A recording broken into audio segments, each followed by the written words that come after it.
getting the shop set up. Compressor is all back together, oil in it, pads, isolation pads are on it. Everything's good with that. All done there. Wife actually bought me a new used toolbox. Got it for $350. It's not the greatest box, but it will work. Nice and big, but I have had to fix some things. You can see that you can't really see. There's some dents in it, so that's why they're so cheap. All the drawers are there. Everything functions. It's just not very attractive.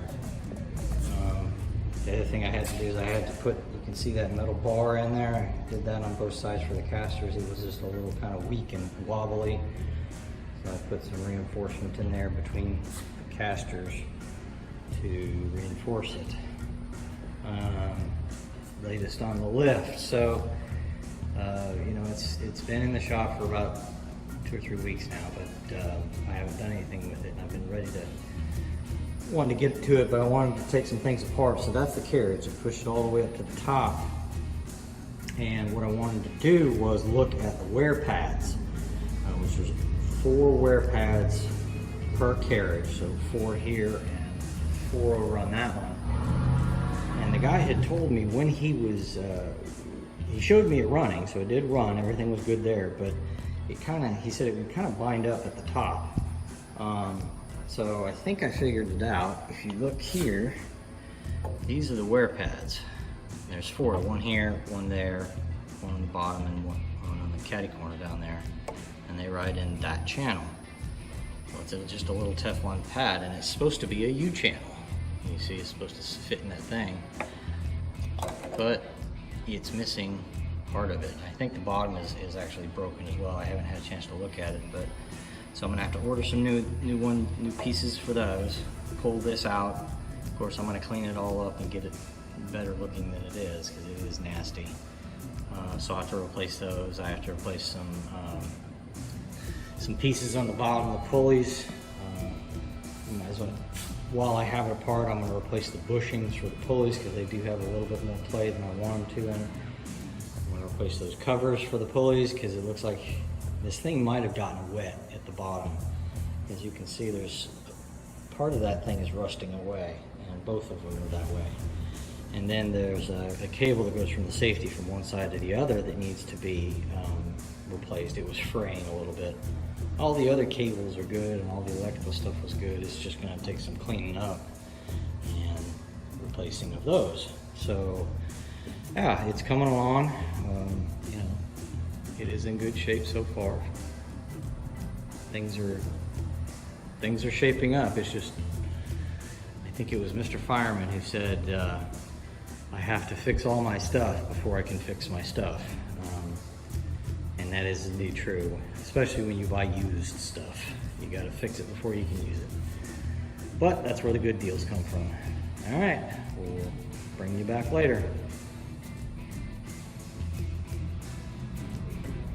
Okay, so in here in the shop, going ahead and taking apart everything for the lifts. So you can see the hydraulic hose, the lift cylinder, the cable, the pulleys, a bunch of the hardware, and then this is the carriage. I think I showed this. Several of these are broken. See, those are all split. They're missing that half, so all those got to be replaced. I started cleaning this up. Got the pins out and everything. Clean all that up. One little concerning thing is that you can see right there, got a little bit of a crack.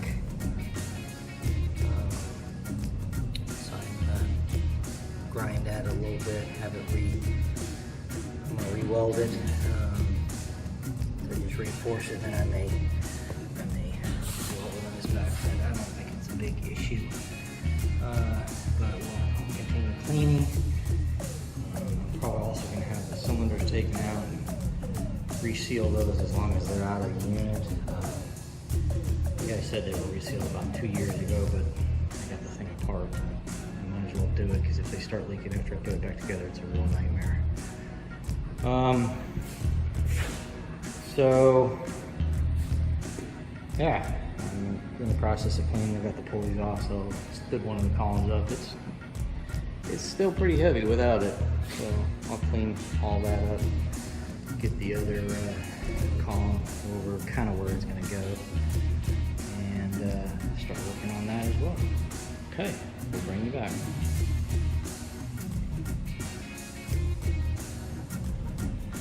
Okay, so it's coming along slowly. I'm in the process of degreasing and cleaning the left column. You can see all the rust, and that's clean, fairly clean.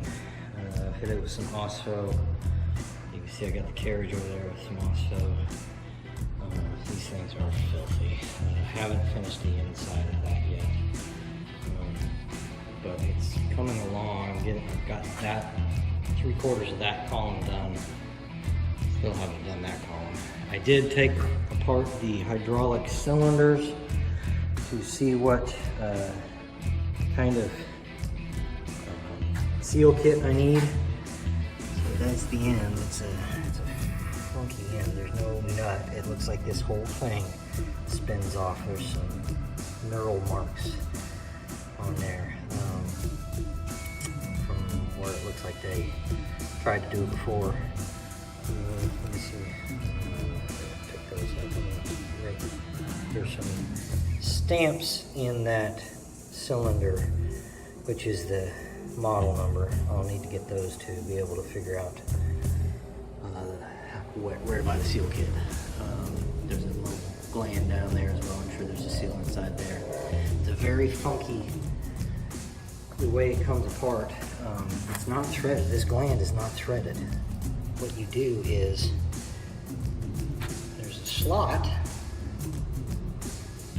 in the side of this tube. Right there.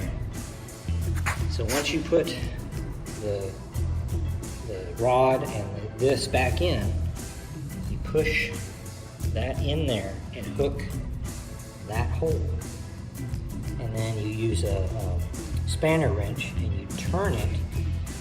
It's about 180 degrees, and this thing winds its way inside like that to hold it in place. It's kind of an interesting thing. I don't know, it's unique. I've never seen it before. I expected that entire thing to be threaded and have some sort of face seal on it, but no seals. The only seal is on, I would imagine there's an O-ring on the inside of this thing to keep fluid from coming out. Other than that, no seals. Maybe there should be.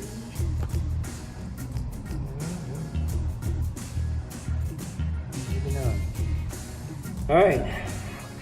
Well, that's where we are. Still haven't ordered parts for all this stuff yet.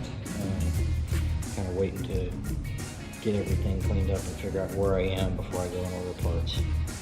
All right, we'll bring you back.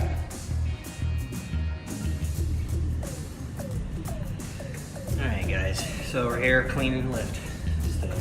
Working on the second column finally. Found something that's very interesting, and one of the reasons this stuff's not working real well. See that hole right there? There was a bracket to hold some electrical wiring, it looked like. That right there with a machine screw going through. Well, whoever put it in didn't think, and they actually messed one up. There's one there, there's one there. And the problem with it is where it is on the back side is right where it was riding on the lift, on the wear pads. So it was eating out the edge of that wear pad.